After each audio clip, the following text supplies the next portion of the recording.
তোমার মা কি তোমাকে জন্ম দিয়ে ভুল করেছে? তোমার মা কি আজকে এই গালি শোনার জন্য তোমাকে জন্ম দিয়েছে? তোমার মাকে একজন গালিগালাজ করছে আর তুমি বলছাও ভালো আছি, তার সাথে কি করে হাসি মুখে তুমি কথা বলো? তুমি যদি যোগ্য সন্তান হতে, তুমি যদি যোগ্য সন্তান হতে, তুমি যদি সুসন্তান হতে, যখন কেউ তোমার মাকে তোমার সামনে গালিগালাজ করত, তখন তুমি বলতে, তুই আমার মাকে গালিগালাজ করেছিস, তুই আমার মাকে পতিতা বলেছিস। যতদিন পর্যন্ত তুই নিজের ভুল স্বীকার করতে না পারবি, যতদিন পর্যন্ত তুই এ ব্যাপারে ক্ষমা না চাইবি, জিন্দেগিতেও আমি তোর সাথে কথা বলবো না, কথা বলবো না। যেই ব্যক্তি রাগের সময় নিজেকে কন্ট্রোল করতে পারে, নিজেকে আত্মসংযমী করতে পারে, আপনার ভাই যখন আপনাকে গালিগালাজ করবে, আপনার প্রতিবেশী যখন আপনাকে গালিগালাজ করবে, আপনাকে আঘাত করতে এসেছে, তখন আপনি তাকে আঘাত করা তো বহু দূরের কথা, আপনি আপনার হাতটাকে বেঁধে নিয়ে পিছনে এভাবে বাঁধবেন, বাঁধার পরে অন্তরের মধ্যে চিন্তা করবেন, না আমি আমার প্রতিপক্ষকে আঘাত করতে পারি না, আমি আমার প্রতিবেশীকে আঘাত করতে পারবো না, কারণ আমি হলাম বীর, আমি নিজেকে শক্তিশালী প্রমাণ করতে চাই, আমি হলাম বীর কারণ আমি নিজেকে কন্ট্রোল করতে পারি। এভাবে হাতটাকে পিছনে রেখে বারবার আপনাকে চিন্তা করতে হবে, আমি নিজেকে কন্ট্রোল করতে পারি, আমি কখনো আঘাত করব না। রাগ যদি এরপরেও না কমে, রাগ যদি এরপরেও না কমে, ঘরের মধ্যে চলে আসতে হবে, আসার পরে দরজাটা আটকিয়ে দিতে হবে। এরপরেও যদি রাগ না কমে তবে শুয়ে থাকতে হবে, এরপরেও যদি রাগ না কমে তবে ওযু করতে হবে, সালাত আদায় করতে হবে, যে কোনো মূল্যে রাগকে কন্ট্রোল করতে হবে। আর যখনই আপনি রাগকে কন্ট্রোল করতে পারবেন, যখনই আপনি রাগকে কন্ট্রোল করতে পারবেন, তখনই আপনি নিজেকে বীর বলে প্রমাণিত করতে পারবেন, বীর বলে প্রমাণিত করতে পারেন। 18 ফেব্রুয়ারি 2024, 5 ফাল্গুন 1430 রোজ রবিবার, বিরাট ইসলামী জালসা এলাকার পক্ষ থেকে, মসজিদের মুসল্লিদের পক্ষ থেকে তোমাদেরকে দাওয়াত দিচ্ছি। সেই দিন না আইসা 2 মুঠো খাইয়া ওয়াজ সাইডে শুইনা আবার কবরে এসে শুইয়া পড়ো, তাহলে কেউ কি আসবে? না, আসবে? আসতে পারবে না, কারণ তারা মরে গেছে। এই শিরোনামে সামনের দিকে আলোচনা আগানোর চেষ্টা করবে ইনশাআল্লাহুল আজিজ। যারা এখনো এদিক সেদিক এলোপাথারি চলাচল করছেন, উদাত্ত আহ্বান জানাচ্ছি আপনারা সময় নষ্ট না করে অতি দ্রুত এই রাহমানিয়া সামিয়ানার নিচে এসে বসে যাওয়ার চেষ্টা করুন। মরা মানুষের পরিচয় না দিয়ে জীবিত মানুষের পরিচয় দেওয়ার চেষ্টা করুন। বলবেন এটা কেমন কথা হয়ে গেল? মরা মানুষের পরিচয় মানে আল্লাহ তাআলা বলছেন, ওমা আতা বিমুসমিম মাহফিল কুবুর। মুহাম্মদ সাল্লাল্লাহু আলাইহি ওয়াসাল্লাম, যারা মারা গিয়েছে আপনি তাদেরকে কোনো কিছু শ্রবণ করাতে পারবেন না। যারা মরে গেছে তাদেরকে যদি আপনারা কিছু বলেন তাহলে তারা কি শুনতে পারবে? আল্লাহ তাআলা এই কথাই বলছেন, ওমা আতা বিমুসমিম মাহফিল কুবুর। যারা মারা গিয়েছে তাদেরকে তুমি কোনো কিছু শ্রবণ করাতে পারবে না। এবার দেখেন, যারা প্যান্ডেলের বাহিরে অবস্থান করতেছেন তাদের সাথে এই মরা মানুষের কতটা মিল আছে। আপনাদের বিজ্ঞাপন ছাপানো হয়েছে 7 থেকে 10 দিন পূর্বে। আমি অবগত আছি অনেক কয়েকদিন পূর্ব থেকে মাইকিং করা হচ্ছে। মাইকিং করা হচ্ছে না? জুমার দিন নাকি বৃহস্পতিবারের দিনে, এই দিনে এদিকে একটা মাহফিল ছিল, সেখানেও শুনতে পেয়েছি যে আপনারা নাকি প্রচারণা চালাচ্ছেন। তাহলে এত প্রচারণা, মাইকিং, বিজ্ঞাপন, এত আয়োজন কি কারণে? যাতে করে আপনারা এই রাহমানিয়া সামিয়ানার নিচে এসে বসে কোরআন এবং সহিহ হাদিসের কথা শুনেন, আলোচনা শুনে নিজের ঈমান এবং আমলকে মজবুত করার চেষ্টা করেন। কিন্তু এর পরেও উপস্থিত হন নাই। এখন কথা হচ্ছে, এলাকায় কবরস্থান আছে না নাই? আছে। কবরস্থানে গিয়ে যদি 5টা মাইক সেট করেন আর মাইক ইন করেন, কবরস্থানে যারা শোয়াইত আছো রায়পুর দক্ষিণ পাড়া জামে মসজিদ প্রাঙ্গণে 18ই ফেব্রুয়ারি 2024 5ই ফাল্গুন 1430 রোজ রবিবার বিরাট ইসলামী জালসা এলাকার পক্ষ থেকে, মসজিদের মুসল্লিদের পক্ষ থেকে তোমাদেরকে দাওয়াত দিচ্ছি। সেই দিন না আইসা 2 মুঠো খাইয়া ওয়াজ সাইডে শুনলে আবার কবরে এসে শুইয়া পড়ো, তাহলে কেউ কি আসবে? না, আসবে? আসতে পারবে না, কারণ তারা মরে গেছে। তো এত মাইকিং করার পরেও যারা এখন পর্যন্ত বাইরে অবস্থান করছে, বুঝতে হবে এদের আর মরা মানুষের মধ্যে পার্থক্য নেই। মরা মানুষকে আপনি যতই বলেন না কেন কোনো কিছু শ্রবণ করাতে পারবেন না।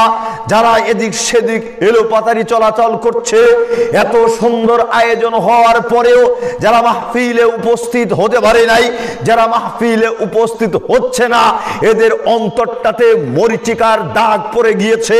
যতই কোরআন এবং সহিহ হাদিস আমরা শোনাতে যাই না কেন, এদের কান পর্যন্ত পৌঁছবে না।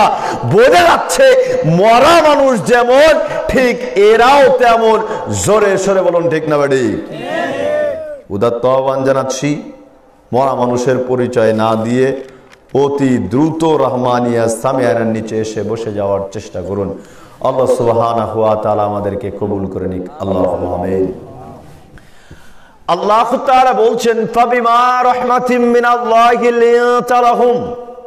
মুহাম্মদ সাল্লাল্লাহু আলাইহি ওয়াসাল্লাম, আল্লাহর দয়ায় আপনি নম্র ভাষার অধিকারী হয়েছেন।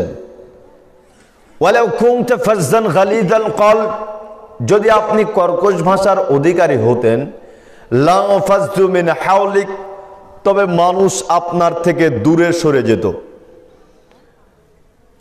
আমরা যদি নম্র ভাষা ব্যবহার করি তখন মানুষ আমাদের নিকটে আসার চেষ্টা করে।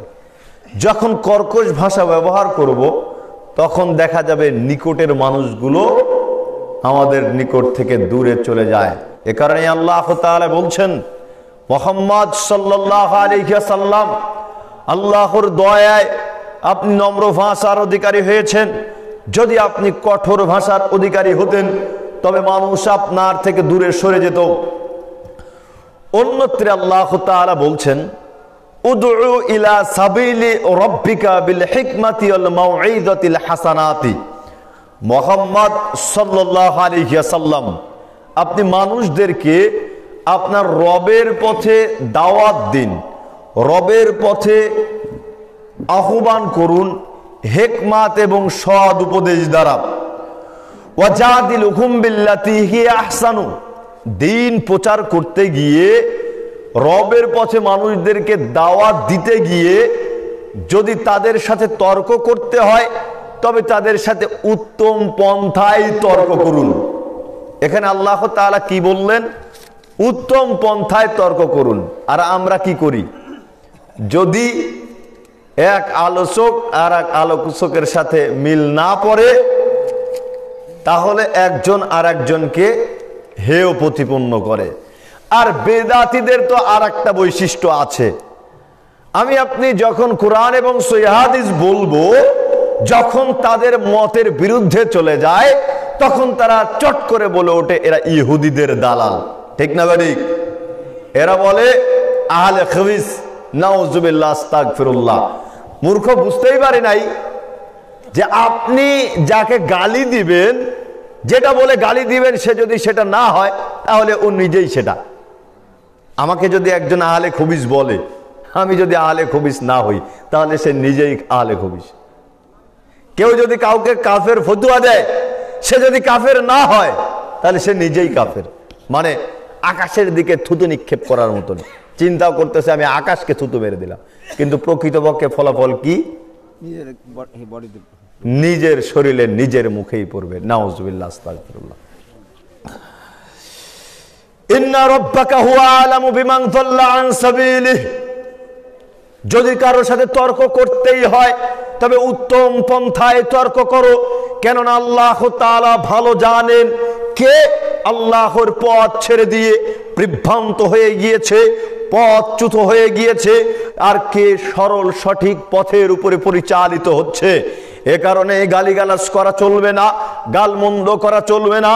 যার যার জায়গা থেকে দিন প্রচার করতে হবে, তবে সঠিক দিন প্রচার করতে হবে, কোরআন এবং সহিহ হাদিস প্রচার করতে হবে।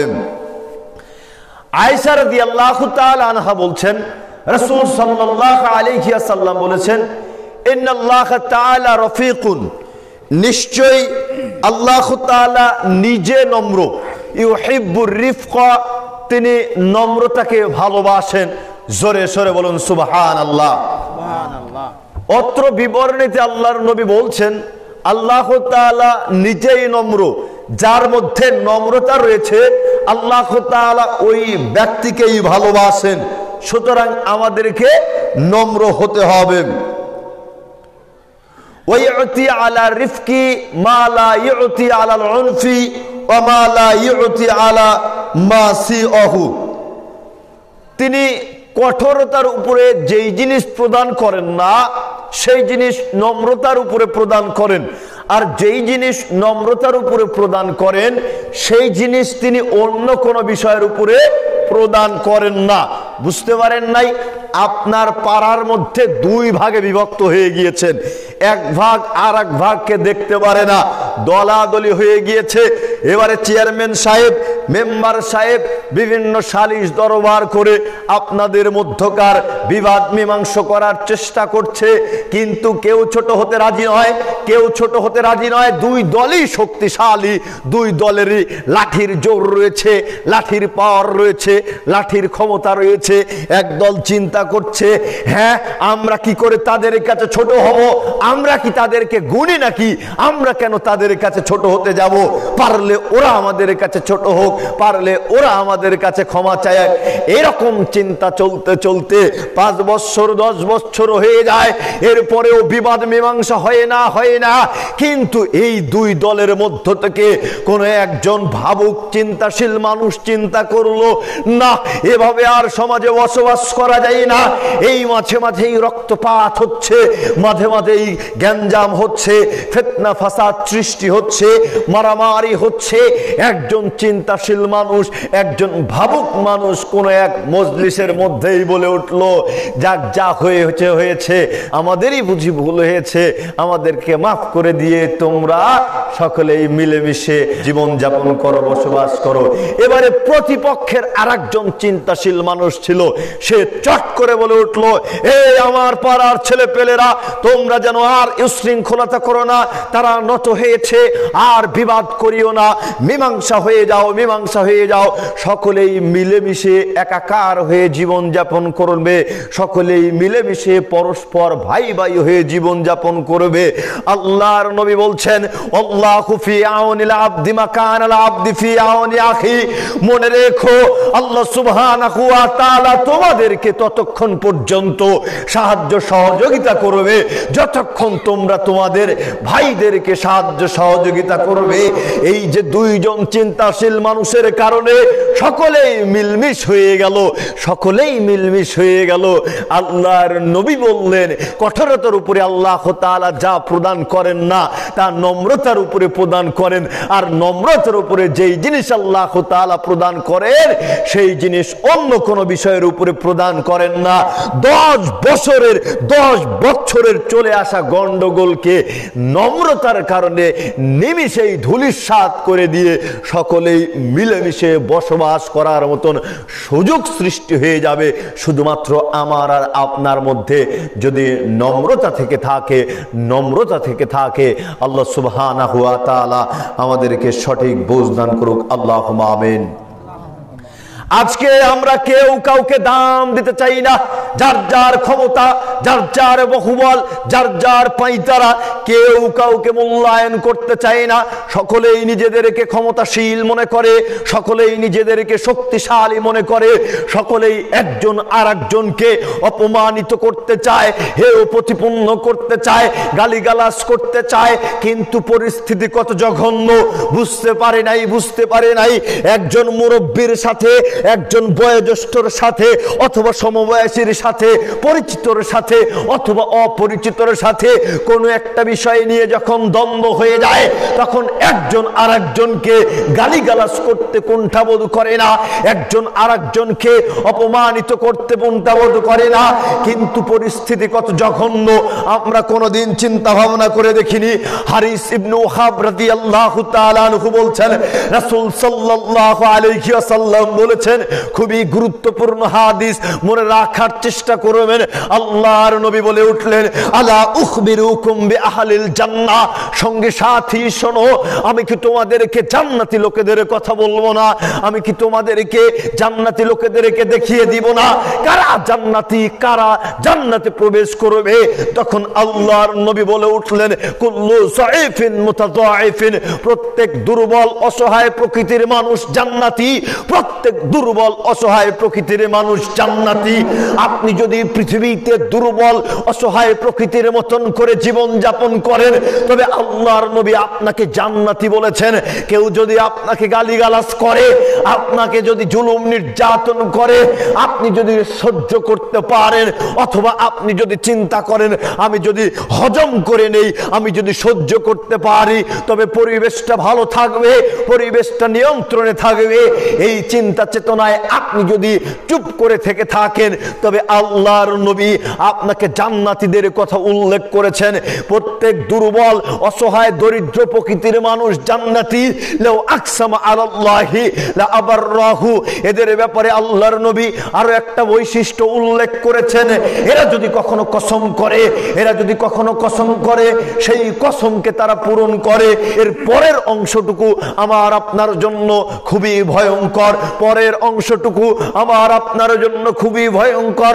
লক্ষ্য করুন, আল্লাহর নবী বলছেন, আলা উখবিরুকুম বিআহলিন নার, সঙ্গী সাথী, আমি কি তোমাদেরকে জাহান্নামী লোকেদের কথা বলবো না কারা জাহান্নামে প্রবেশ করবে? কুল্লু উতুল্লিন জাওয়াজিন মুস্তাকবির, যারা সামান্য কথাবার্তায় গালিগালাজ করে, যারা সামান্য কথাবার্তায় গালমন্দ করে, অশ্লীল ব্যবহার করে, প্রত্যেক অভদ্র অহংকারী অশ্লীল ভাষা ভাষী ব্যক্তিবর্গকে আল্লাহর নবী জাহান্নামী বলে অভিহিত করেছেন। এবার আপনি আপনার অন্তরকে, নিজের নফসকে জিজ্ঞেস করুন, আপনি অশ্লীল ভাষা ব্যবহারকারী কিনা, আপনি বদ অভ্যাসী ব্যক্তি কিনা, আপনি অহংকারী ব্যক্তি কিনা? আপনার মধ্যে যদি এই অশ্লীল গুণাগুণ থেকে থাকে, আপনার মধ্যে যদি এই অসভ্য গুণাগুণ থেকে থাকে তবে আল্লাহর নবী আপনাকে জাহান্নামী বলে অভিহিত করেছেন। জোরে সরে বলুন নাউজুবিল্লাহ। তাহলে এই অভ্যাসকে আমাদের পরিহার করার প্রয়োজন আছে কিনা? অবশ্যই আছে, অবশ্যই আছে। হায় হায় হায়, কি জঘন্য পরিস্থিতি আমরা যদি লক্ষ্য করি।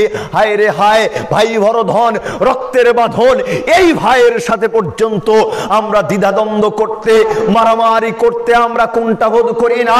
যেই ভাইয়ের সাথে একসাথে ঘুমিয়েছি, যেই ভাইয়ের সাথে একসাথে খেয়েছি, যেই ভাইয়ের সাথে একসাথে জীবনযাপন, সেই ভাইয়ের সাথে যখন সম্পদের অর্থের টানাপোড়া শুরু হয়ে গিয়েছে তখন এক ভাই আর এক ভাইকে আঘাত পর্যন্ত দ্বিধাবোধ করে না। ঠিক না ব্যাটিক বললাম? অর্থের টানাপোড়া শুরু হয়ে গেলে এক ভাই আর এক ভাইকে আঘাত করতে কুণ্ঠাবোধ করে না। এক ভাই যদি একটু চেতে উঠে তবে আর এক ভাই চট করে আঘাত করে বসে। আপনি ব্যতিব্যস্ত মানুষ, আপনি দিনমজুর মানুষ, আপনি চাকরিজীবী মানুষ, অনেক পরিশ্রম করে বাড়িতে এসেছেন। বাড়িতে আসার পরে এবার আপনার স্ত্রী আপনার কাছে নানান রকম অভিযোগ দিচ্ছে আপনার ভাই সম্পর্কে, বলছে তোমার ভাই এটা বলে সেটা বলে, আমাকে নানান রকম কথাবার্তা বলে, তোমার ভাই এই অংশটুকু বেশি নিয়েছে, এই জিনিসটা বেশি নিয়েছে। তখন আপনি কি করলেন? চট করে আপনি এসে আপনার ভাইকে গালিগালাজ শুরু করে দিলেন, অথবা আপনি আপনার ভাইকে আঘাত করে বসলেন। এবার আপনি চিন্তা করছেন আর আপনার স্ত্রী চিন্তা করছে, কাজের মতো কাজ করেছি, বেটায় বেশি কথা বলে দিয়েছি, এক ঘুষি মুখটা বন্ধ করে দিয়েছি। এবার যদি লজ্জা থাকে আর আমার সাথে লাগতে আসবে না, আমার স্ত্রীর সাথেও লাগতে আসবে না, এইরকম চিন্তা ভাবনা করে আমরা মারামারিতে লিপ্ত হই। ঠিক না ব্যাটিক বললাম? কিন্তু হায় হায় হায়, আপনি তো নিজেকে বীর বলে মনে করছেন, আপনি নিজেকে খুব শক্তিশালী মনে করছেন, কিন্তু প্রকৃতপক্ষে সত্য হলো সবচাইতে দুর্বল, রোগী, অসহায়, একেবারে লেজি মানুষ হচ্ছে আপনি। কারণ কি? আপনি আপনার নিজেকেই কন্ট্রোল করতে পারেন না। যেই ব্যক্তি নিজেকে কন্ট্রোল করতে পারে না, এই ব্যক্তি নিজেকে বীর বলে কি করে? রাসূল সাল্লাল্লাহু আলাইহি ওয়াসাল্লাম বলছেন, লাইসা শাদীদু বিসুরআতি ইন্নামা শাদীদুল্লাযী ইয়ামলিকু নাফসাহু ইনদাল গাযাব।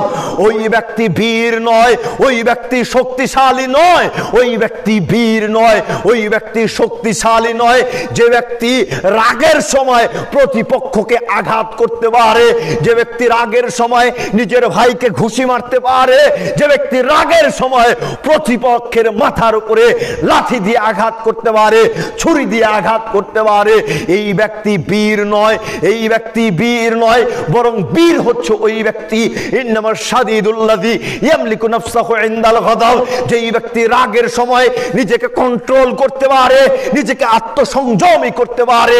আপনার ভাই যখন আপনাকে গালিগালাজ করবে, আপনার প্রতিবেশী যখন আপনাকে গালিগালাজ করবে, আপনাকে আঘাত করতে এসেছে, তখন আপনি তাকে আঘাত করা তো বহু দূরের কথা, আপনি আপনার হাতটাকে বেঁধে নিয়ে পিছনে এভাবে বাঁধবেন, বাঁধার পরে অন্তরের মধ্যে চিন্তা করবেন, না আমি আমার প্রতিপক্ষকে আঘাত করতে পারি না, আমি আমার প্রতিবেশীকে আঘাত করতে পারবো না, কারণ আমি হলাম বীর, আমি নিজেকে শক্তিশালী প্রমাণ করতে চাই, আমি হলাম বীর কারণ আমি নিজেকে কন্ট্রোল করতে পারি। এভাবে হাতটাকে পিছনে রেখে বারবার আপনাকে চিন্তা করতে হবে, আমি নিজেকে কন্ট্রোল করতে পারি, আমি কখনো আঘাত করব না। রাগ যদি এরপরেও না কমে, রাগ যদি এরপরেও না কমে, ঘরের মধ্যে চলে আসতে হবে, আসার পরে দরজাটা আটকিয়ে দিতে হবে। এরপরেও যদি রাগ না কমে তবে শুয়ে থাকতে হবে, এরপরেও যদি রাগ না কমে তবে ওযু করতে হবে, সালাত আদায় করতে হবে, যে কোনো মূল্যে রাগকে কন্ট্রোল করতে হবে।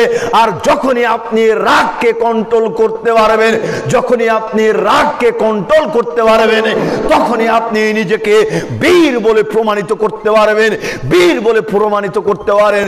সুতরাং সম্মানিত উপস্থিতি, নিজেকে দুর্বল প্রমাণ করার চেষ্টা করিয়েন না, বরং নিজেকে শক্তিশালী প্রমাণ করার চেষ্টা করুন। আল্লাহ সুবহানাহু ওয়া তাআলা আমাদেরকে সেই তৌফিক এনায়েত করুন। আল্লাহুম্মা আমিন।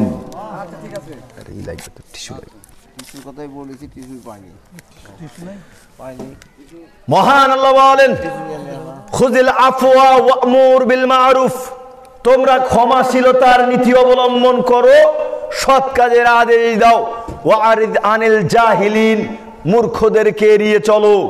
কথাবার্তা দুই একটা আমরা বলছি, বলতে বলতে দেখা যায় একজন ইসরে পাকা লোক চট করে গালি দিয়ে বসেছে। আছে না এরকম? একেবারে তর্ক গায়ে পড়ে উঠে এসে শুরু করে দেয় আমার আপনার সাথে। মনে হয় এক পর্যায়ে তার সাথে উত্তর দিতে গেলে দিতে দিতে দিতে দিতে গালিগালাজ শুরু হয়ে যায়। ঠিক না ব্যাটিক বললাম? এরা হচ্ছে ইসরে পাকা, উপর দিয়ে এসে ঝগড়া বিবাদে লিপ্ত হওয়ার চেষ্টা করেন। আল্লাহ তাআলা বললেন, খুযিল আফওয়া ওয়া'মুর বিল মা'রুফ ওয়া'রিদ আনিল জাহিলিন, মূর্খদেরকে এড়িয়ে চলো, ক্ষমাশীলতার নীতি অবলম্বন করো, সৎ কাজের আদেশ দাও। সে যে আপনাকে গালিগালাজ করলো, গালিগালাজ করার কারণে ও তো ভুল করেছে, এই ভুলের জন্য তাকে ক্ষমা করে দেন। বলেন তুমি ভুল করছো, গালিগালাজ করো না রে ভাই, আমি তোমার সাথে কথা বলতে চাচ্ছি না, কেন তুমি গালিগালাজ করছো? ও তো মূর্খ, ওদেরকে এড়িয়ে চলেন। ও যদি মূর্খ না হয় আপনাকে গালিগালাজ করলো কি করে? ও যদি মূর্খ না হয় আপনাকে কিভাবে গালিগালাজ করলো? হায় হায় হায়, কি জঘন্য পরিস্থিতি রে বাবা! আজকে আমাদের সমাজে, আমাদের দেশে, আমাদের মধ্যে, যুবকদের মধ্যে গালিগালাজ করাটা একটা ফ্যাশন হয়ে গিয়েছে। ঠিক না বেঠিক বললাম? গালিগালাজ করাটা একটা ফ্যাশন হয়ে গিয়েছে। একজন আর একজনকে বলছে, কিরে অমুকের বাচ্চা ভালো আছিস? বলেন এরকম? একজন এসে আরেকজনকেও বলছে, কিরে পতিতার বাচ্চা তুই ভালো আছিস? মানে ওর মাকে একেবারে পতিতা বলে গালিগালাজ করে জিজ্ঞেস করতেছে, তুই কেমন আছিস?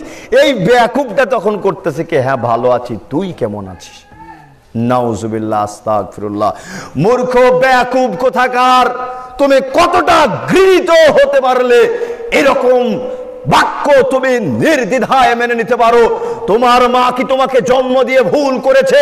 তোমার মা কি আজকে এই গালি শোনার জন্য তোমাকে জন্ম দিয়েছে? তোমার মাকে একজন গালিগালাজ করছে আর তুমি বলছো ভালো আছি, তার সাথে কি করে হাসি মুখে তুমি কথা বলো? তুমি যদি যোগ্য সন্তান হতে, তুমি যদি যোগ্য সন্তান হতে, তুমি যদি সুসন্তান হতে, যখন কেউ তোমার মাকে তোমার সামনে গালিগালাজ করত, তখন তুমি বলতে তুই আমার মাকে গালিগালাজ করেছিস, তুই আমার মাকে পতিতা বলেছিস। যতদিন পর্যন্ত তুই নিজের ভুল স্বীকার করতে না পারবি, যতদিন পর্যন্ত তুই এ ব্যাপারে ক্ষমা না চাইবি, জিন্দেগিতেও আমি তোর সাথে কথা বলবো না, কথা বলবো না। এটাই সুসন্তানের কাজ, এটাই সুসন্তানের কাজ।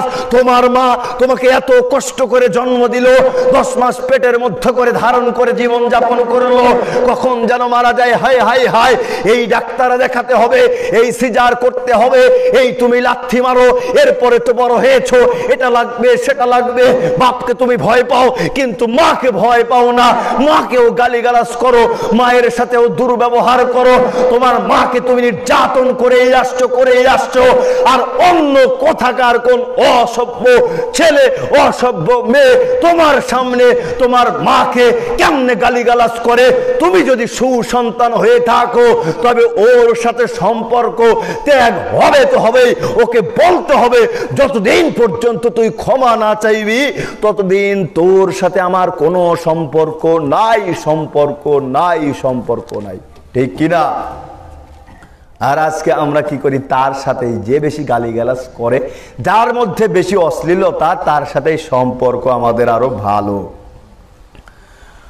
আল্লাহ তাআলা অন্যত্র বলছেন, আল্লাযীনা ইউনফিকুনা ফিস সাররাই ওয়াদ দাররাই ওয়াল কাযিমিনাল গায়যাল আফিনা আনিন নাস, যারা সচ্ছল এবং অসচ্ছল অবস্থাতে ব্যয় করে, যারা নিজেদের রাগকে কন্ট্রোল করে, যারা ক্ষমাশীলতার নীতি অবলম্বন করে, আল্লাহু ইউহিব্বুল মুহসিনিন, এরা হচ্ছে মুহসিন।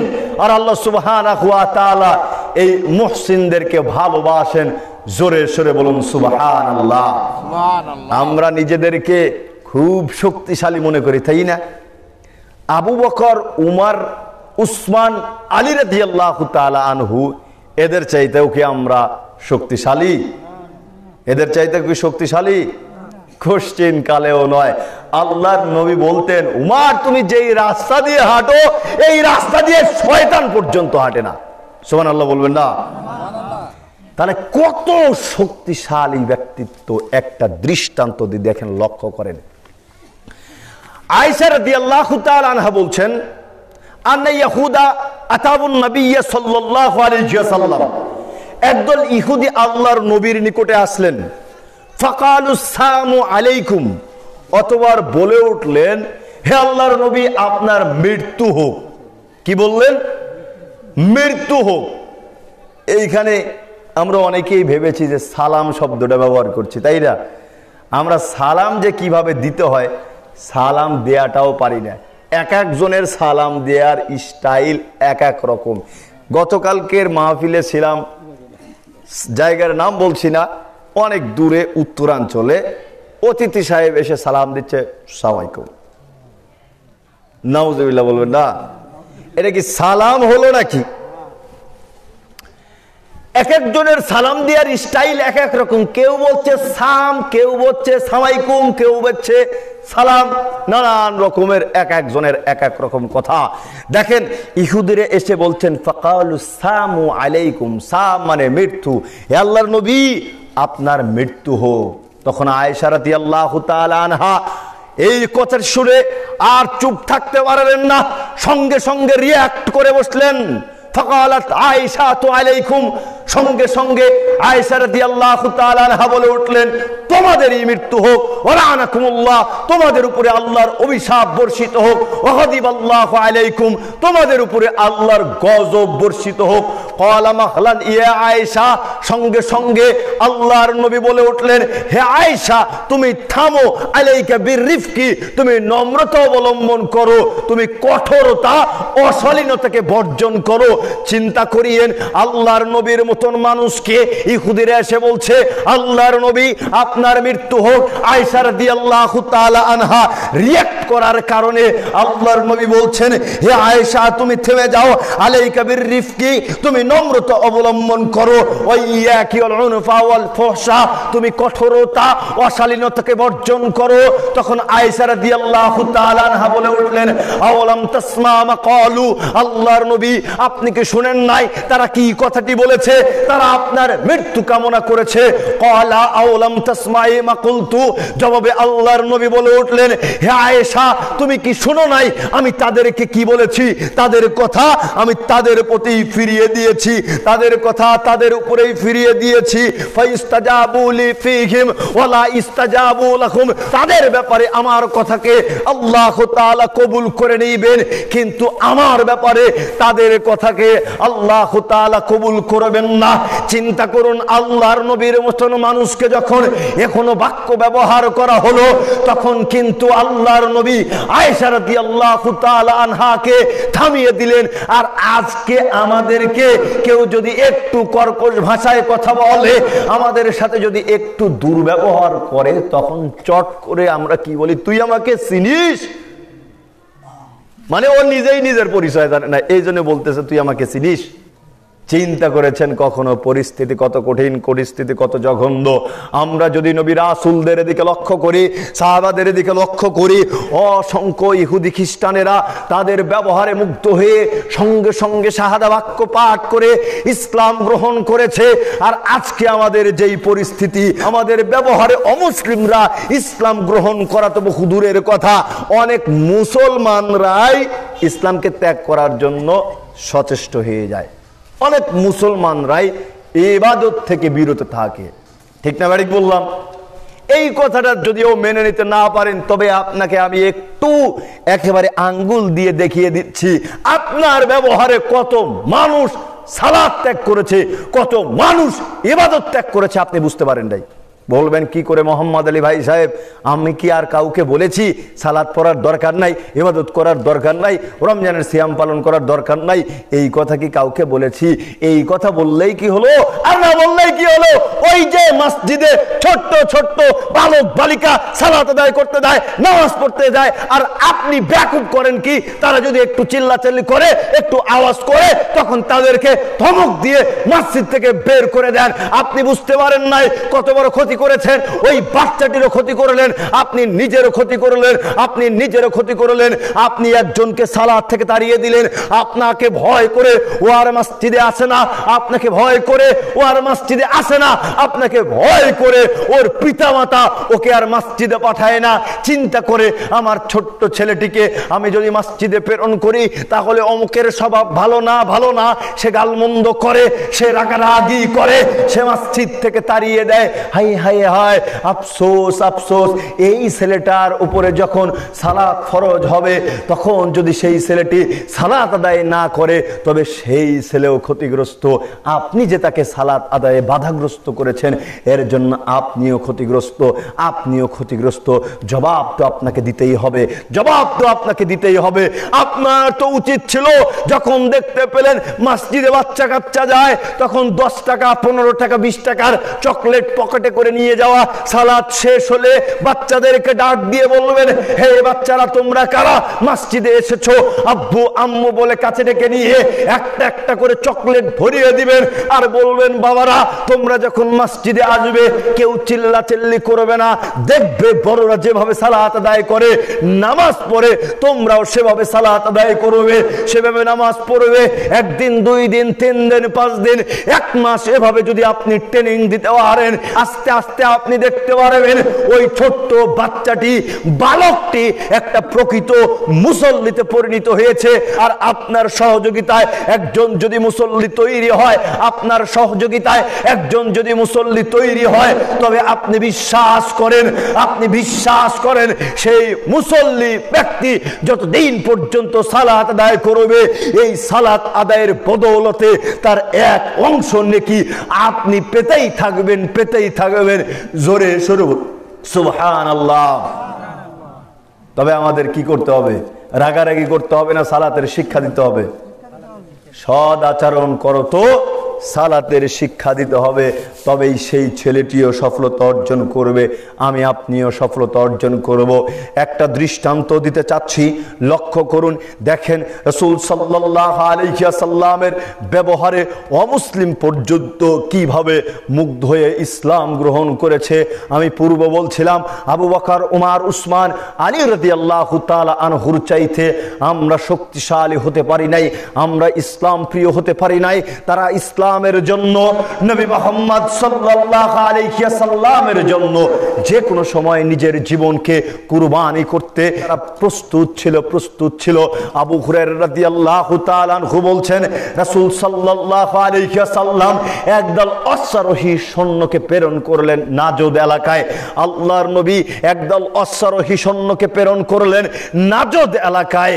এই অশ্বারোহী সৈন্য দল নাজদ এলাকা থেকে একজন ব্যক্তিকে ধরে নিয়ে আসলেন, নেতৃত্ব স্থানীয় ব্যক্তিকে, একজন নেতাকে ধরে নিয়ে আসলেন, যার নাম ছিল সুমামা ইবনে উসাল। এই সুমামা ইবনে উসালকে এই সৈন্যদল মসজিদের খুঁটির সাথে বেঁধে রাখলো। খুঁটির সাথে বেঁধে রাখার পরে আল্লাহর নবী তার সামনে উপস্থিত হলো। আল্লাহর নবী এই সুমামা ইবনে উসালকে জিজ্ঞেস করছেন, হে সুমামা ইবনে উসাল, তুমি কি ইসলাম গ্রহণ করবে? তখন সুমামা ইবনে উসাল বলছে, তাকতুল জাদামিন ওয়া ইন তুনইম আলা শাকিরিন ওয়া ইন কুনতা তুরিদুল মাল। ইসলাম গ্রহণ করব মানে কোশ্চেন কালেও নয় আমি ইসলাম গ্রহণ করব না। মুহাম্মদ সাল্লাল্লাহু আলাইহি ওয়াসাল্লাম, আপনি যদি আমাকে হত্যা করে ফেলেন তবে আপনি প্রতিশোধ গ্রহণ করলেন, একজন হত্যাকারীকে আপনি হত্যা করে ফেললেন। আর যদি আপনি আমাকে এমনিতেই ছেড়ে দেন তবে আমরা আপনার প্রশংসা করব। আর আপনি যদি কোনো কিছুর বিনিময়ে আমাকে ছেড়ে দেন তবে আপনাকে সেই বিনিময়ে প্রদান করা হবে। আল্লাহর নবী প্রথম দিনে আর কিছুই বললেন না। পূর্বেই বলছিলাম ওখানে আল্লাহর নবীর অসংখ্য সাহাবী উপস্থিত রয়েছে। আল্লাহর নবীর একটু চোখের ইশারাতেই এই সুমামা ইবনে উসালের মাথাটা দেহ থেকে বিচ্ছিন্ন হয়ে যেতে বিন্দু মাত্র সময় লাগবে না। এত কঠিন পরিস্থিতিতে সুমামা ইবনে উসাল কত কর্কশ ভাষা ব্যবহার করছে। দ্বিতীয় দিনে যখন এসে আল্লাহর নবী বলে উঠলেন, হে সুমামা ইবনে উসাল, তুমি কি ইসলাম গ্রহণ করবে? দ্বিতীয় দিনে সুমামা ইবনে উসাল একই কথা বলে উঠলেন, না, আমি ইসলাম গ্রহণ করব না। আপনি যদি আমাকে হত্যা করেন তবে আপনি প্রতিশোধ গ্রহণ করলেন, আর আপনি যদি আমাকে ছেড়ে দেন তবে আপনার প্রশংসা করা হবে। আপনি যদি মুক্তিপণের বদৌলতে আমাকে মুক্তি দেন তবে আপনাকে মুক্তিপণ প্রদান করা হবে। আল্লাহর নবী দ্বিতীয় দিনেও আর কিছুই বললেন না। এবারে তৃতীয় দিন যখন আসলো, আল্লাহর নবী পুনরায় সুমামা ইবনে উসালের কাছে গেলেন। যাওয়ার পরে জিজ্ঞেস করছেন, হে সুমামা ইবনে উসাল, তুমি কি ইসলাম গ্রহণ করবে? সেই দিনও ব্যর্থ কণ্ঠে সুমামা ইবনে উসাল বলে উঠছেন, তাকতুল জাদামিন ওয়া ইন তুনইম আলা শাকিরিন ওয়া ইন কুনতা তুরিদুল মাল। ইসলাম গ্রহণ করব মানে কোশ্চেন কালেও নয়, অসম্ভব, আমি ইসলাম গ্রহণ করব না। আপনি যদি আমাকে হত্যা করে ফেলেন তবে আপনি একজন হত্যাকারীকে হত্যা করলেন। আপনি যদি আমাকে ছেড়ে দেন তবে আপনার শুকরিয়া আদায় করা হবে। আপনি যদি মুক্তিপণের বদৌলতে আমাকে ছেড়ে দেন তবে আপনাকে মুক্তিপণ প্রদান করা হবে।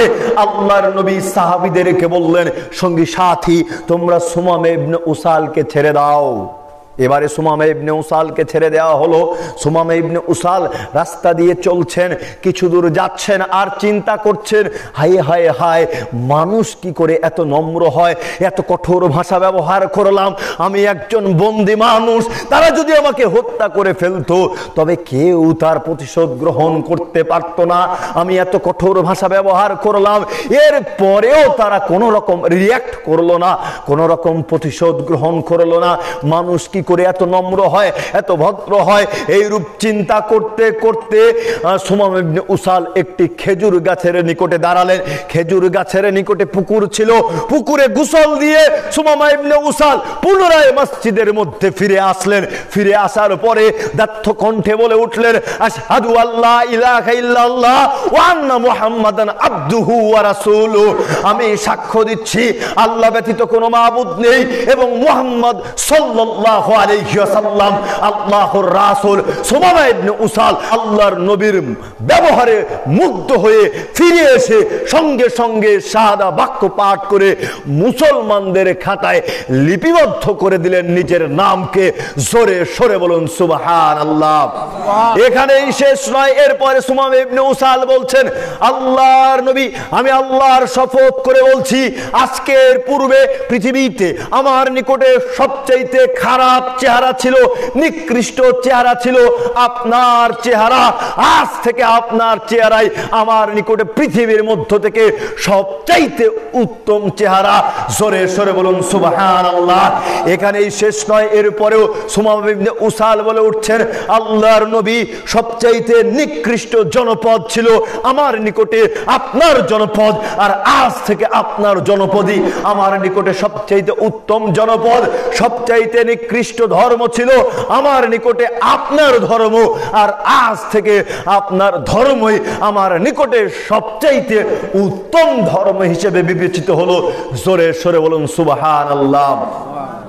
এবার নিজেদেরকে প্রশ্ন করেন তো, যে আমার আপনার ব্যবহারে কয়জন অমুসলিম মুসলমান হয়েছে?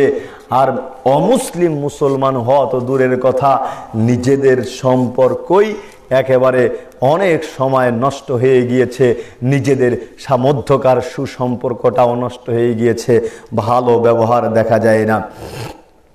আল্লাহ তাআলা এই কারণেই বলছেন, ওয়ালা তাস্তাবিল হাসানাতু ওয়ালা সাইয়্যাত, ভালো এবং মন্দ কোনোদিন সমান হতে পারে না।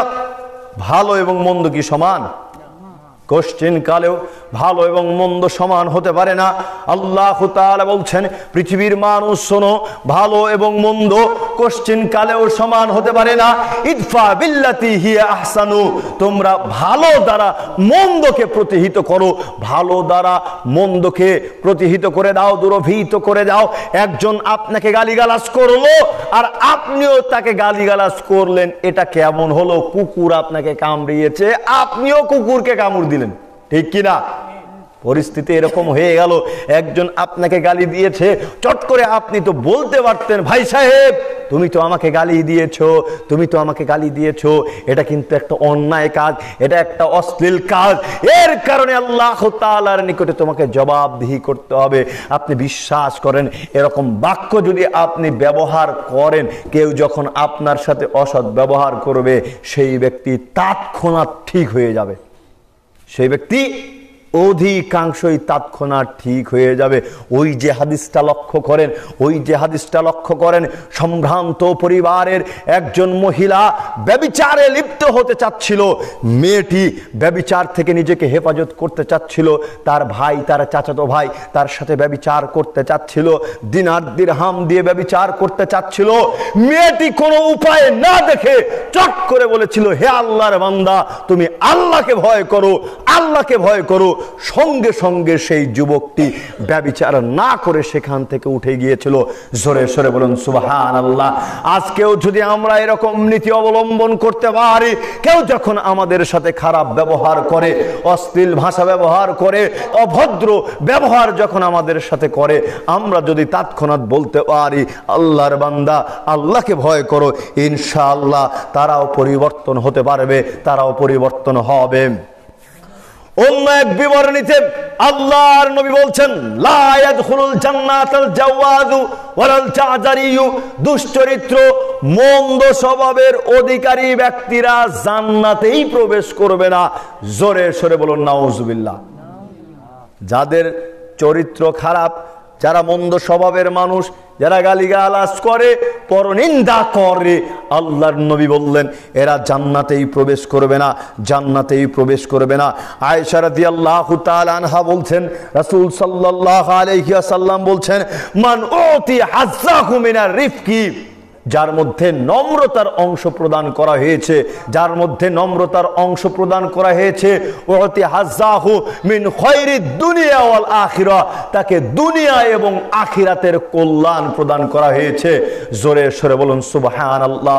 ওমান হুরিমা হাজ্জাহু মিনার রিফকি হুরিমা হাজ্জাহু মিন খায়রিদ দুনিয়া ওয়াল আখিরা, আর যাকে নম্রতা থেকে বঞ্চিত করা হয়েছে তাকে দুনিয়া এবং আখিরাতের কল্যাণ থেকে বঞ্চিত করা হয়েছে। আপনি হাদিসের তাৎপর্য কি বুঝলেন? আল্লাহর নবী এখানে বললেন যার মধ্যে নম্রতা রয়েছে এই ব্যক্তি পৃথিবীতেও সফল এবং পরকালীন জীবনেও সফল, আর যার মধ্যে নম্রতা নেই, নম্রতা নেই, যার মধ্যে অভদ্রতা আছে, যার মধ্যে অশ্লীলতা আছে, এই ব্যক্তি পৃথিবীতেও লস, পৃথিবীর কল্যাণ থেকেও বঞ্চিত এবং পরকালীন জীবনেও সফলতা থেকে বঞ্চিত। জোরে সরে বলুন নাউজুবিল্লাহ।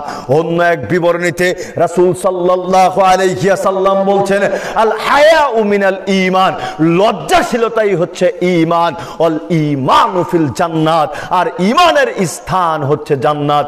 জোরে সরে বলুন সুবহানাল্লাহ। আল্লাহর নবী এখানে বললেন আল হায়াউ মিনাল ঈমান, লজ্জাশীলতাই হচ্ছে ঈমান, আর ঈমানের স্থান হচ্ছে জান্নাত। আপনি বিশ্বাস করেন আপনার মধ্যে যদি লজ্জাশীলতা না থাকে তবে আপনার মধ্যে ঈমান নেই, আর আপনার যদি ঈমান না থাকে তবে আপনার কপালে জান্নাত নাই, জান্নাত নাই। এবার আপনি চিন্তা করেন তো আপনার মধ্যে লজ্জাশীলতা আছে কিনা? লজ্জাশীলতার বালাই নাই, বালাই নাই। আপনি একেবারে নির্লজ্জ, বেহায়া।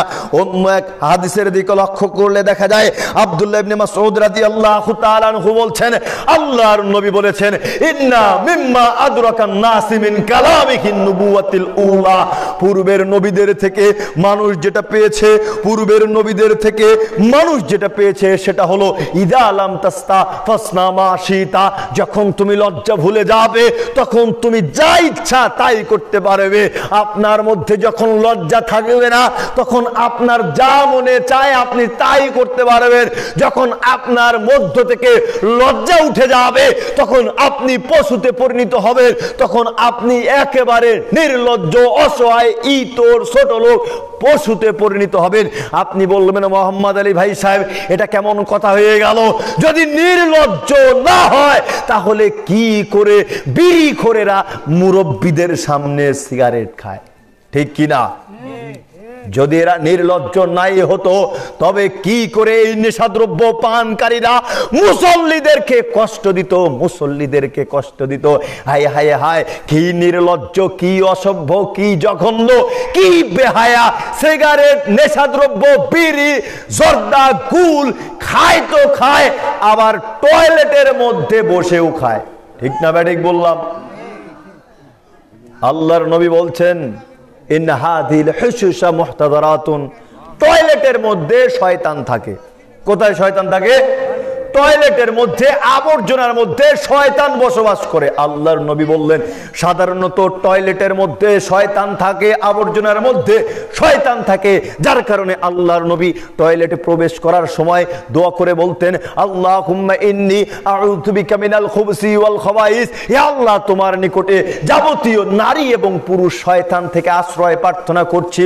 আর আপনি মূর্খ, বেকুব কোথাকার, এই জঘন্য টয়লেটের মধ্যে গিয়ে নেশা দ্রব্য পান করে তো করে, আবার বলে কি স্বাদে গন্ধে অতুলনীয়।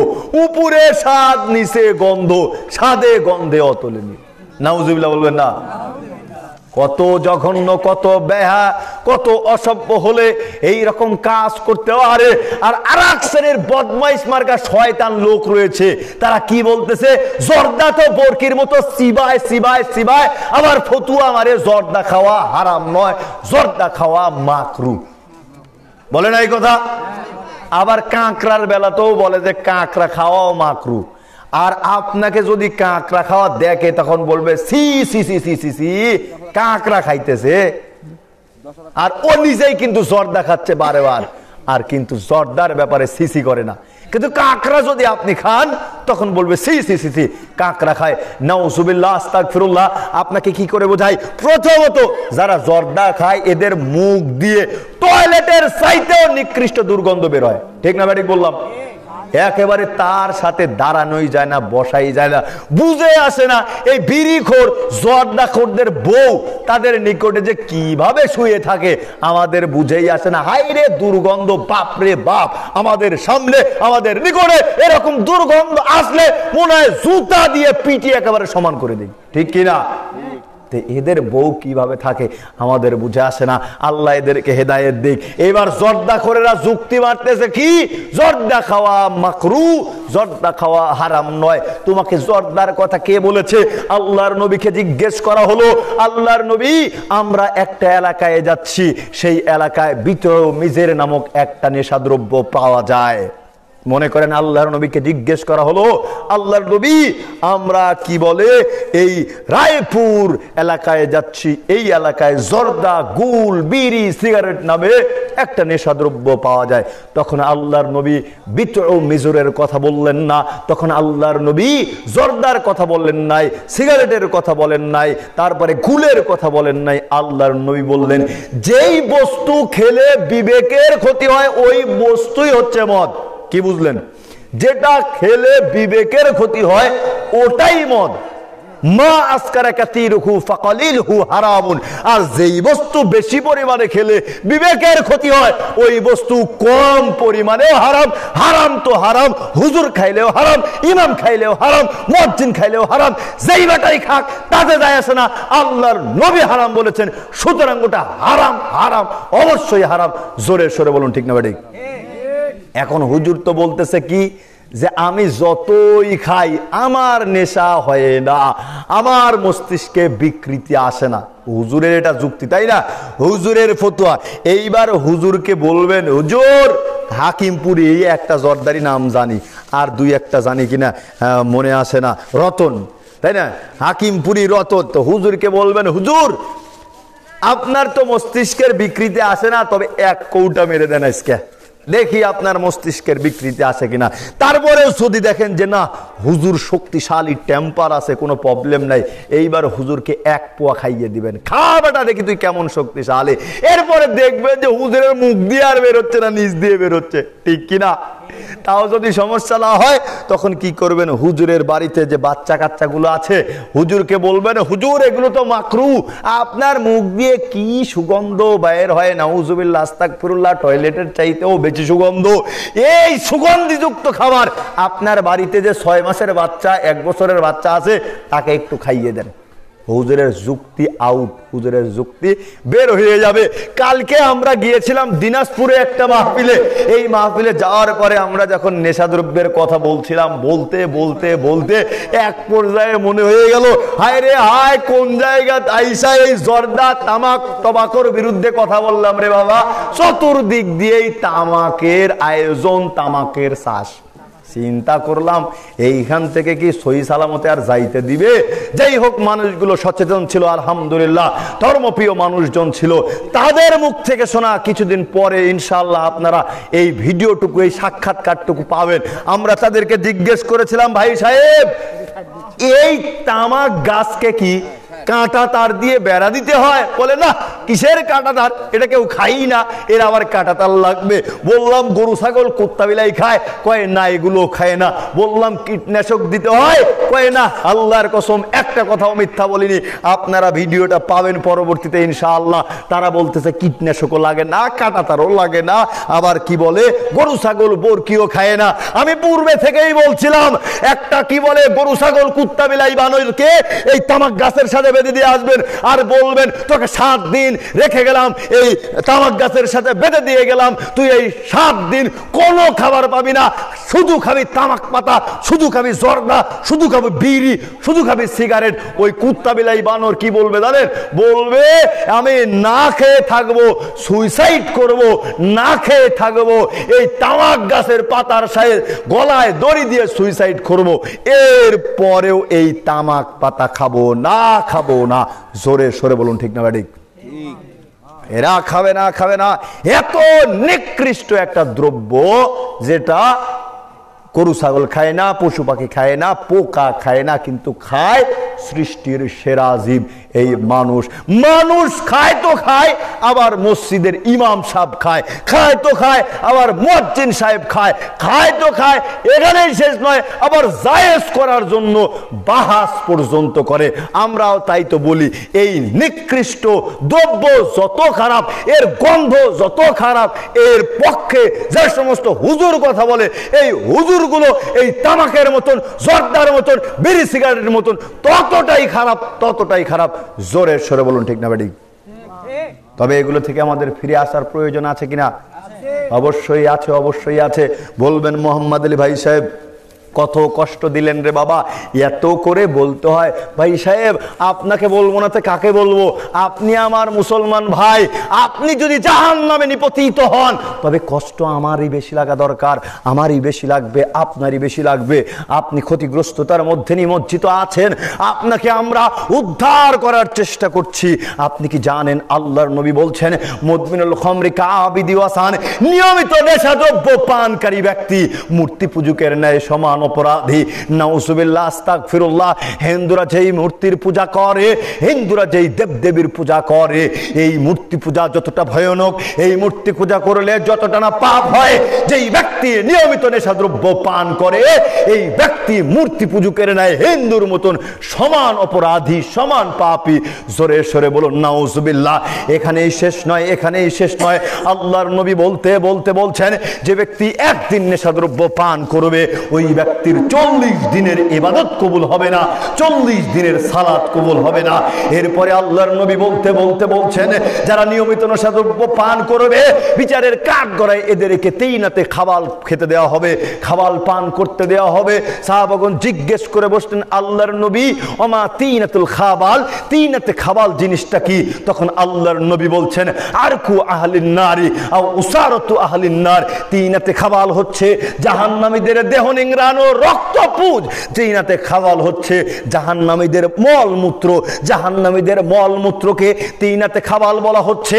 যারা নিয়মিত নেশাদ্রব্য পান করে বিচারের কাঠ গড়ায় তাদেরকে এখনো জঘন্য খেতে দেওয়া হবে। জোরে সরে বলুন নাউজুবিল্লাহ। আয়েশা রাদিয়াল্লাহু তাআলা আনহা বলছেন রাসূল সাল্লাল্লাহু আলাইহি ওয়াসাল্লাম বলেছেন ইনাল মুমিনা লা ইউদরিকু বিহুসনি খুলুকিহি দারাজাতাস সাইমিল কায়িম, নিশ্চয়ই মুমিন ব্যক্তি তার ভালো চরিত্রের মাধ্যমে, তার উত্তম চরিত্রের মাধ্যমে দিনে সিয়াম পালনকারী এবং রাত্রিতে তাহাজ্জুদ সালাত আদায়কারীর সমমর্যাদা লাভ করতে পারে। জোরে সরে বলুন সুবহানাল্লাহ। বুঝতে পারেন নাই? যেই ব্যক্তির চরিত্র ভালো, যেই মুমিন ব্যক্তির চরিত্র উত্তম, চরিত্র ভালো, আল্লাহর নবী তার কথা বললেন যেই ব্যক্তি দিনে সিয়াম পালন করে, যেই ব্যক্তি রাত্রিতে তাহাজ্জুদের সালাত আদায় করে, এই ব্যক্তির যতটা না নেকি হয়, এই ব্যক্তির যতটা না সম্মান হয়, আল্লাহ সুবহানাহু ওয়া তাআলা মুমিন উত্তম উত্তম আচরণকারী ব্যক্তির আমলনামায় ঠিক তত পরিমাণ সমমর্যাদা দান করেন। জোরে সরে বলুন সুবহানাল্লাহ। আবু দারদা রাদিয়াল্লাহু তাআলা আনহু বলছেন, রাসূল সাল্লাল্লাহু আলাইহি ওয়াসাল্লাম বলেছেন, ইন্না আসকালা শাইইন ইউযাউ ফি মিজানিল মুমিনিনা ইয়াউমাল কিয়ামাতি, বিচারের কাঠগড়ায় মুমিন ব্যক্তির পাল্লায় সবচেয়ে ভারী বস্তুটি হবে যেই বস্তু, সেই বস্তুটি হচ্ছে খুলুকুন হাসানুন, উত্তম চরিত্র। আপনার আমলনামা যদি ভালো না হয় তবে পরিস্থিতি খারাপ আছে। আল্লাহ তাআলা বলছেন, বিচারের কাঠগড়ায় যাদের নেকির পাল্লা হালকা হবে তাদের আশ্রয় স্থল হবে গভীর গহ্বর হাবিয়া। ওয়ামা আদরাকা মা হিয়া, মুহাম্মদ সাল্লাল্লাহু আলাইহি ওয়াসাল্লাম, আপনি কি জানেন সেই গভীর গহ্বর হাবিয়া কি? আল্লাহ তাআলা বললেন, নারুন হামিয়া, তা হচ্ছে জ্বলন্ত উত্তপ্ত আগুন। আপনি চিন্তা করেন, আপনার আমলনামায় আপনার নেকির পাল্লা যদি হালকা হয়, জ্বলন্ত উত্তপ্ত আগুনের মধ্যে আপনাকে নিক্ষিপ্ত করা হবে। একজন জ্বলন্ত মানুষকে যদি এরকম জ্বলন্ত নিক্ষিপ্ত আগুনের মধ্যে নিক্ষেপ করা হয় তবে তার পরিস্থিতি কেমন হতে পারে? অন্য এক বিবরণীতে রাসূল সাল্লাল্লাহু আলাইহি ওয়াসাল্লাম বলছেন, আল মুমিনু গিররুন কারীমুন আল ফাজিরু খিব্বুন লাঈমুন, মুমিন ব্যক্তি চিন্তাশীল, গম্ভীর, আর পাপিষ্ট ব্যক্তি অসভ্য, কৃপ, নীচ, ছোট লোক, নির্লজ্জ, বেহায়া। সুতরাং আপনি চিন্তা করুন, আপনি একজন মুমিন ব্যক্তি নাকি আপনি অসভ্য ব্যক্তি। সুতরাং সাবধান এবং সতর্কতা অবলম্বন করুন। সম্মানিত উপস্থিতি, আমরা পৃথিবীতে আল্লাহর নবীর অনুসরণ করে পরকালীন জীবনের সফলতা অর্জন করতে চাই না? অবশ্যই চাই। আল্লাহর নবীর নিকটে আমরা কে কে প্রিয় হতে চাই? আল্লাহর নবীর নিকটে আমরা প্রিয় হতে চাই না? আল্লাহর নবী তো আমাদের নিকটে প্রিয়, নিঃসন্দেহে, এক বাক্যে, তাই না? আমরা আল্লাহর নবীকে ভালোবাসি কিনা? অবশ্যই ভালোবাসি। কারণ আল্লাহর নবী বলছেন, লা ইউমিনু আহাদুকুম হাত্তা আকুনা আহাব্বা ইলাইহি মিন ওয়ালিদিহি ওয়া ওয়ালাদিহি ওয়ান নাসি আজমাইন, তোমাদের মধ্য থেকে কেউ ততক্ষণ পর্যন্ত মুমিন হতে পারবে না যতক্ষণ পর্যন্ত তোমাদের পিতামাতা, সন্তান সন্ততি, এমনকি গোটা পৃথিবীর মানুষের চাইতে আমি মুহাম্মদ সাল্লাল্লাহু আলাইহি ওয়াসাল্লামকে ভালোবাসতে না পারবে ততক্ষণ পর্যন্ত তোমরা মুমিনই হতে পারবে না। তাহলে বিনা বাক্যে, বিনা শর্তে আমরা নবী মুহাম্মদ সাল্লাল্লাহু আলাইহি ওয়াসাল্লামকে ভালোবাসতে চাই। কিন্তু এবারে দেখেন আল্লাহর নবী বলতেছেন, ইন্না মিন আহাব্বিকুম ইলাইয়া আহসানাকুম আখলাকা, তোমাদের মধ্য থেকে ওই ব্যক্তি আমার নিকটে সবচাইতে উত্তম, তোমাদের মধ্য থেকে ওই ব্যক্তি আমার নিকটে সবচাইতে ভালো যেই ব্যক্তির চরিত্র ভালো, আল্লাহর নবী ওই ব্যক্তিকে সবচাইতে বেশি ভালোবাসেন, বেশি লাইক করেন, বেশি পছন্দ করেন যেই ব্যক্তির চরিত্র ভালো। জোরে সরে বলুন সুবহানাল্লাহ। এখন আপনার যে চরিত্র ফুলের মতন পবিত্র, ঠিক কিনা? আবার সার্টিফিকেট প্রদান করেন নেতার পক্ষ নিয়ে, অমুকের চরিত্র ফুলের মতন পবিত্র, অথচ এই নেতার নামে লক্ষ্য করলে দেখা যায় 10টা 12টা 15টা ধর্ষণেরই কেস আছে, ঠিক কিনা? আবার কি বলে, নেতাকে দেখলে দেখা যায় নেতার এক হাতে সিগারেট আর এক হাতে আর একটা, আর আমি আপনি কি করতেছি, একেবারে সার্টিফিকেট প্রদান করে দিলাম, অমুকের চরিত্র ফুলের মতন পবিত্র, আপনি সার্টিফিকেট দিয়ে একেবারে জান্নাতের মধ্যে আপনার সেই ক্ষমতাশীল ব্যক্তিকে আপনি ঢুকিয়ে দিলেন, আপনার নিজেকে আপনি ঢুকিয়ে দিলেন। জান্নাত মনে হয় আপনার পৃত্তিক সম্পত্তি হয়ে গিয়েছে, যাক মনে চাচ্ছে আপনি তাকেই ঢুকিয়ে দিয়েছেন। এখনো জঘন্য কারবার থেকে ফিরে আসার চেষ্টা করুন। আল্লাহর নবীর নিকটে সবচাইতে উত্তম মানুষ হচ্ছে ওই মানুষ যেই মানুষটির চরিত্র ভালো, আর আমার আপনার যেই চরিত্র, আমরা এই চরিত্র নিয়ে কোনোদিন ভালো হতে পারবো না, কোনোদিন আল্লাহর নবীর নিকটে আমরা উত্তম হতে পারবো না। আমি আর সংক্ষিপ্তভাবে কিছু কথা বলছি, এই কথাগুলো মনোযোগ সহকারে লক্ষ্য করার চেষ্টা করবেন। উত্তম হব কি করে? আমরা উত্তম হতে পারি নাই। কেন হতে পারি নাই? এর মূল কারণ হচ্ছে আমরা সালাত আদায় করি না। আমরা সালাত আদায় করি না, আমরা উত্তম হতে পারি নাই, এর মূল কারণ হচ্ছে আমরা সালাত আদায়কারীদের অন্তর্ভুক্ত হতে পারি নাই। অথচ আল্লাহ তাআলা বলছেন ইন্নাস সালাতা তানহা আনিল ফাহশাই ওয়াল মুনকার, নিশ্চয়ই সালাত যাবতীয় অশ্লীল কাজ থেকে বিরত রাখে। সালাত আদায়কারীদেরকে আল্লাহ তাআলা বলছেন সালাত আদায়কারী যারা তারা অশ্লীল কাজ থেকে বিরত থাকে। আপনি সালাতই পড়েন না, নামাজই পড়েন না, আপনি আর অশ্লীল কাজ থেকে কিভাবে নিজেকে বিরত রাখতে পারবেন? গত জুমায় আমার মসজিদে একটা প্রশ্ন এসেছে, মা বোনদের পক্ষ থেকে মা বোনেরা প্রশ্ন করে বসেছে, আমার স্বামী আমাকে মসজিদে যেতে দেয় না। দেখেন কত বড় বাটপারের বাটপার স্বামী। ওর স্ত্রী জুমার দিনে সালাত আদায়ের জন্য কেন্দ্রীয় মসজিদে যেতে চাচ্ছে, আর ওই বেটায় মসজিদে তাকে যেতে দিতে চাচ্ছে না। তো আমি আর কি বলবো, স্বামীর আনুগত্য বাধ্যতামূলক করতেই হবে। তবে তাকে বলেছি আপনার স্বামীকে পাইলে আমি আচ্চারে মগজ ধোলাই করে দিতাম।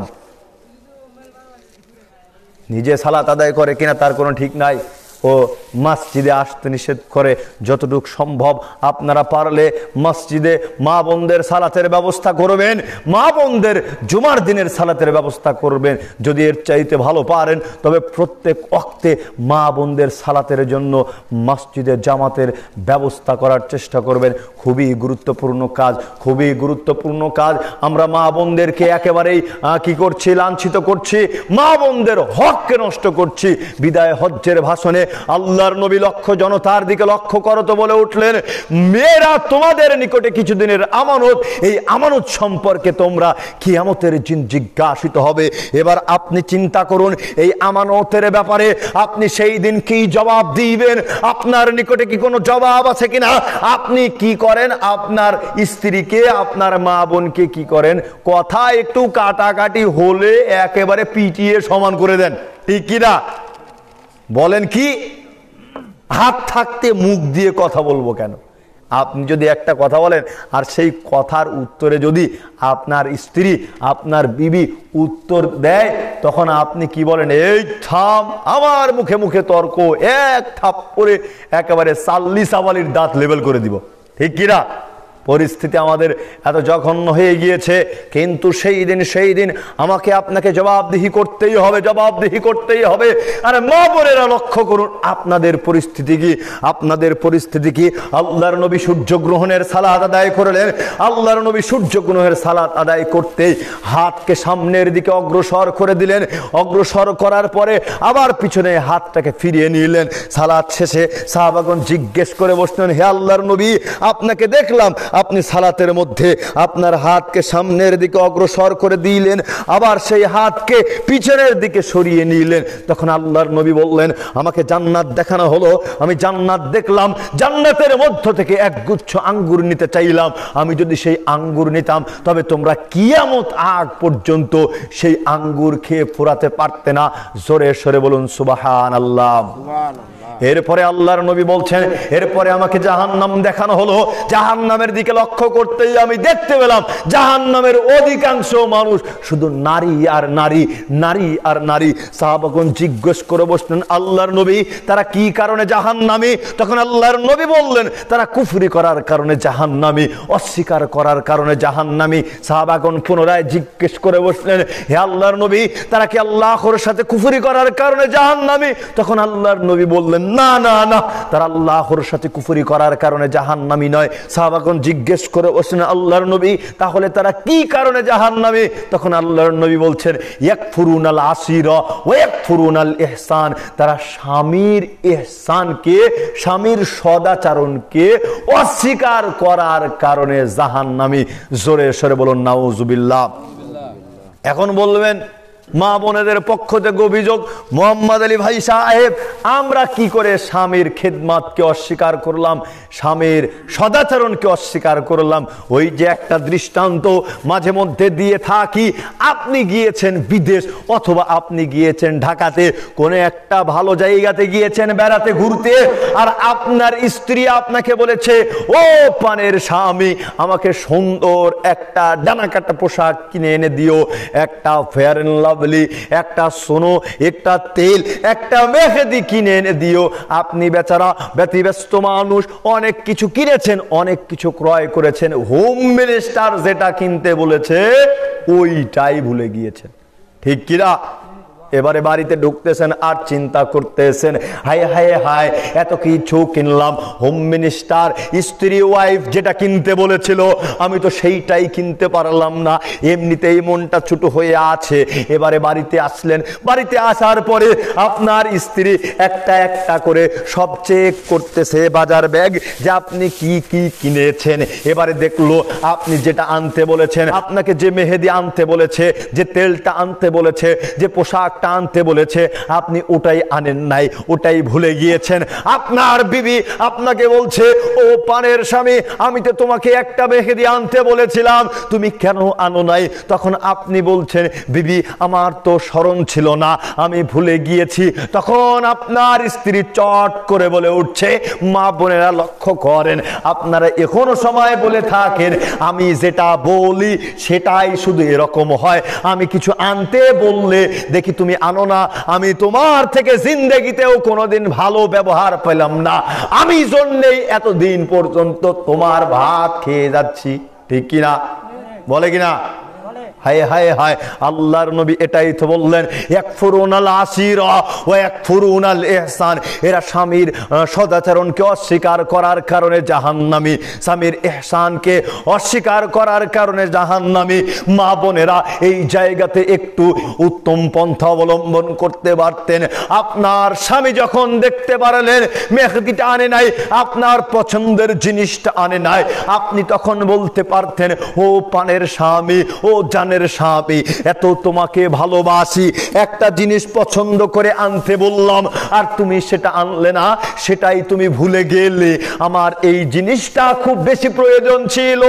আর পাড়ার অন্য ছেলেরা মেয়েরা এই মেহেদি ঈদকে কেন্দ্র করে, এই মেহেদি মাহফিলকে কেন্দ্র করে হাতে শরীরে মাখবে, সুন্দর করে সাজুগুজু করবে, আমার স্বাদ জেগেছিল, আমার ইচ্ছা জেগেছিল, আমি একটু মেহেদি পরে সাজুগুজু করে তোমার সামনে দাঁড়াবো, তোমার সামনে দাঁড়াবো, তোমাকে দেখাবো সাজগুজ করে।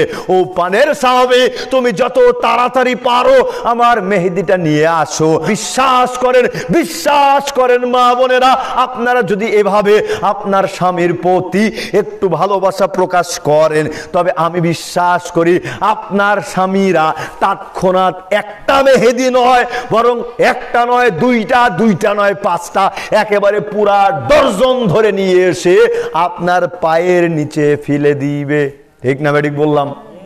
আপনারাও খুব কৃপণ আছে, দিতে চান না, সায়া সায়া সায়া সায়া যখন তাদের মুখ লেগে যায় তখন গিয়ে দেন, ঠিক কিনা? স্ত্রীকে ভালোবাসার চেষ্টা করুন, স্ত্রীর সাথে যদি ভালোবাসা প্রকাশ করেন, হাসি মুখে কথা বলেন, তবে আমার আপনার আমলনামায় সাদকার নেকি লিপিবদ্ধ করা হয়। জোরে সরে বলুন সুবহানাল্লাহ। আমরা সাদকার নেকি পেতে চাই না? আল্লাহর নবী বলতে বলতে বলছেন, ওয়াফি বিদি আহাদিকুম সাদাকা, তোমাদের কেউ যখন স্ত্রী সহবাস করে তখন তোমাদের আমলনামায় সাদকার নেকি লিপিবদ্ধ করা হয়। জোরে সরে বলুন সুবহানাল্লাহ। এখন যারা বিয়েই করে নাই তাদের আর ক্যাং করে সাদকার নেকি হবে? এই যে যুবকেরা, শীত চলে গেল রে বাবা, একটা বছর তোমরা এখন পর্যন্ত বিয়ে করো নাই, মিসকিন মিসকিন, সাদকার নেকি একেবারে কত দিনের থেকে তুমি বঞ্চিত হলে চিন্তা করো। যত তাড়াতাড়ি বিয়ে করবে তত বেশি সাদকার নেকি পাবে, তত বেশি নিজেকে ফিতনা মুক্ত রাখতে পারবে, সমাজটাকে অশ্লীল মুক্ত রাখতে পারবে। এবারে মুরব্বীরা চিন্তা করছি, মোহাম্মদ আলী ভাই সাহেব এতক্ষণ যা বলেছে এইটা আর মিস নাই, এই কাজ তো করি, এই কাজ তো করি, সুতরাং সাদকার নেকি প্রত্যেক দিনই পাই, ঠিক না বেঠিক বললাম? আন্ডা পেয়েছেন, ঘোড়ার ডিম পেয়েছেন, যেই কাজের শুরুতে আল্লাহর নামকে শুরু করা হয় না, ওই কাজে শয়তানের হাত থাকে, শয়তানের ক্ষমতা থাকে, শয়তানের প্রভাব থাকে। জোরে সরে বলেন নাউজুবিল্লাহ। আপনারা দোয়াটাও জানেন না। আল্লাহুম্মা জান্নিবিশ শাইতানা ওয়া জান্নিবিশ শাইতানা মা রাযাকতানা। হায় হায় হায়, কি আফসোস, কি আফসোস। বিবাহ করার জন্য কত প্রস্তুতি আমরা নিতে পারি। বিবাহ করবেন আপনার স্ত্রীর জন্য, আপনার ঘরের রানীর জন্য কত ভরি স্বর্ণ দিতে হবে। এটা 8 বছর 10 বছর বয়স থেকে বা পূর্ব থেকেই প্রস্তুতি নেন। আবার অনেকেই চিন্তা করেন চাকরি বাকরি করি না, রুজি রোজগার করতে পারি না, এখন কেমন করে বিবাহ করি, বিবাহ করলে কি খাবো। এই যে দেখেন বিয়ে করার জন্য কত প্রস্তুতি। একেবারে একটা গরু কিনতে হবে, পাড়া প্রতিবেশী আত্মীয় স্বজনকে জবাই করে খিলাতে হবে। এই রকম কত শত আয়োজন করলেন, মহরনা জমালের সব কিছুই করলেন, ভালো কথা।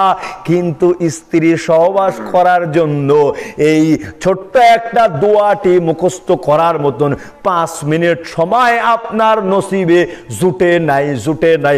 আপনার মতো আপনি একজন হতভাগা মুসলমান ছাড়া আর কিছুই নয়। সুতরাং সম্মানিত উপস্থিতি, অতি দ্রুত চেষ্টা করতে হবে স্ত্রী সহবাসের দোয়াটি মুখস্থ করে নেওয়ার এবং সাদকার নেকি নেওয়ার। আল্লাহ সুবহানাহু ওয়া তাআলা আমাদেরকে কবুল করে নিক, আল্লাহুম্মা আমিন। আল্লাহর নবী বলতে বলছেন ইত্তাকুন নার ওয়া বিশিক্কিন তামরা, তোমরা জাহান্নামের আগুন থেকে বাঁচার জন্য একটা খেজুর হলেও দান করো, একটা খেজুর হলেও সাদকা করো। আলা কুল্লি মুসলিমিন সাদাকা, প্রত্যেকটা মুসলমানকেই দান করতে হবে। কাকে দান করার কথা বললেন? মুসলমানদেরকে দান করার কথা বললেন। হিন্দু হলে দান করার দরকার নাই, খ্রিস্টান হলে দান করার দরকার নাই।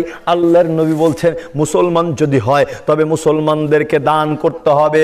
বাচ্চা হলেও দান করতে হবে, বুড়া হলেও দান করতে হবে, মহিলা হলেও দান করতে হবে, স্ত্রী হলেও দান করতে হবে। শর্ত হচ্ছে মুসলমান হলে দান করতেই হবে। লিল্লাহি তাকবীর। 2 হাত সকলে উত্তোলন করুন, লিল্লাহি তাকবীর। বাম হাতকে নিচে নামিয়ে ডান হাতকে যার যার পকেটে দিয়ে এই শেষ সময়ে আপনারা সাদকায় অংশগ্রহণ করেন। অন্য কারো পকেটে হাত না দিয়ে নিজের পকেটে হাত দেন। অন্যের পকেটে হাত দিলে আবার ঘুষাঘুষি লাত্থালাত্তি শুরু হয়ে যেতে পারে। আল্লাহ সুবহানাহু ওয়া তাআলা আপনাদের দানকে কবুল করে নিক, আল্লাহুম্মা আমিন।